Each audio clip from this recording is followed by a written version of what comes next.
It's been a tough season for the Vancouver Canucks, and after another disappointing home game, their head coach has taken a moment to reach out to the fans. Are we witnessing the beginning of a major shift in the team's dynamics? With frustrations mounting after a loss to the New York Islanders, this isn't just about hockey. It's about the passion and loyalty of a fan base that deserves so much more. Stick around, because we're diving deep into what this means for the Canucks and their journey ahead. If you want to stay updated on all things Vancouver Canucks, make sure to subscribe and hit that like button. Last night was yet another tough pill to swallow for us Vancouver Canucks fans. After a disappointing 5-2 loss to the New York Islanders, head coach Tocchet took a moment to express his apologies to the fans. And honestly, who can blame him? It's been a rough season at home, and we've seen our fair share of struggles on the ice. Tocchet's comments hit home, especially when he pointed out the money fans are putting down for tickets. $200, $300, even $400. We're talking about hard-earned cash that deserves to be rewarded with a solid performance. He stressed how frustrating it is when the team isn't delivering, particularly in front of our own fans who come out to support us. It's a sentiment that resonates deeply with all of us who bleed blue and green. Let's face it, this team was playing timidly last night. Tocchet noted that the guys seemed light on their feet, but not in a good way. They were hesitant, and that's not the kind of energy we need, especially against a skilled team like the Islanders. Sure, we saw Jonathan Lekramachi score his first NHL goal, which is fantastic and a bright spot in an otherwise gloomy game. But one goal can't overshadow the fact that we let 5 in. That's just not acceptable. Looking at the numbers, the Canucks now sit with a record of 2-3-3 at home this season. That's not going to cut it if we're aiming for a playoff spot. Last year, we had one of the best home records in the NHL, and it made all the difference. The energy in Rogers Arena, the support from the fans, it's crucial. Teams that want to compete for the Stanley Cup need to dominate at home. And right now, we're just not doing that. As we look ahead, the Canucks will continue their 6-game homestand this Saturday, and they'll be up against none other than Connor Bedard and the Chicago Blackhawks.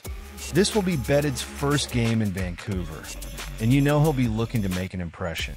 The puck drops at 7 p.m. Pacific time, and I can't wait to see if the team can rally and give us a performance that we can all be proud of. But here's the kicker.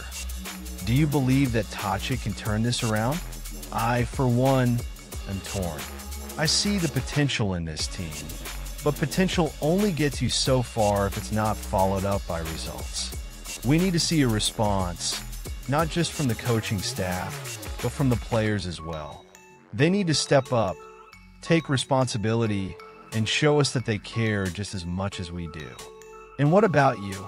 What are your thoughts on Tocchet's apologies? Do you think this is the right move? Or is it just words without any real impact? I want to hear your opinions down in the comments.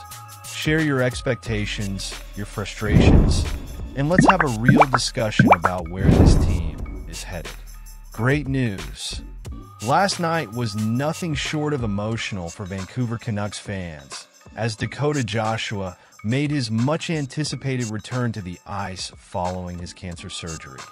The moment he stepped onto the rink, the arena erupted into applause, and it was clear that he has quickly become a fan favorite. Even though the Canucks fell short in the game, Joshua's presence brought a spark of energy that was hard to ignore. His growing bond with the fans is a heartwarming story amidst what has been a tumultuous season.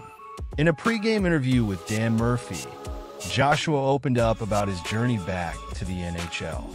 He shared the challenges he faced, both physically and mentally, and reflected on what it took to leave those tough times behind. It's inspiring to hear him talk about the invaluable support he received from teammates and family during this difficult period.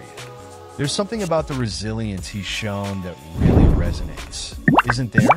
When asked about his feelings heading into the season opener, Joshua admitted it would be an emotional experience.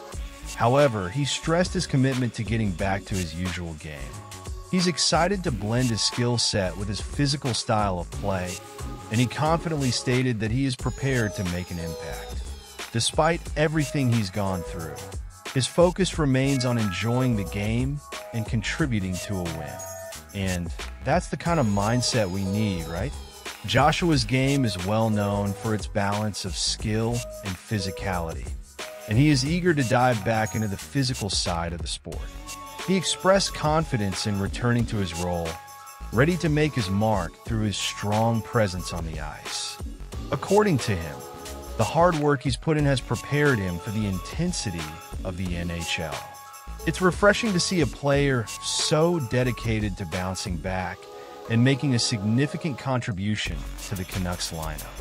Reflecting on his recovery, Joshua mentioned that he approached his surgery and rehabilitation just like any other injury. This perspective helped him navigate through the toughest moments, maintaining a positive outlook.